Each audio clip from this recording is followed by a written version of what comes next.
Ada 4 zikir yang kita boleh baca dan dia boleh menjadi pendinding, menyelamatkan kita daripada 4 bahaya dan masalah. Yang pertama, bahaya ketakutan, takut yang melampau-lampau, dalam keadaan tak boleh tidur, anxiety yang membebankan hidup kita. Apa penawarnya? Penawarnya adalah hasbunallah wa ni'mal wakil. Ulang jadikan zikir harian. Yang kedua, masalah stres, tertekan dengan macam-macam keserabutan dalam hidup.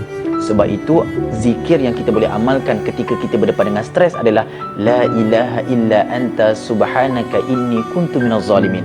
Yang ketiga, kita takut kena tipu dengan orang, takut kena scam dengan orang, takut orang buat bukan-bukan dekat kita. Apa zikirnya? Baca zikir ni. Wa ufawwidu amri ilallah innallaha basirun bil ibad. Ulang zikir ni. Dan yang keempat, kita tak nak orang ambil harta kita dalam keadaan kita tak redha, betul tak? Jadi zikirnya adalah Masya Allah, la haula wa la quwwata illa billah.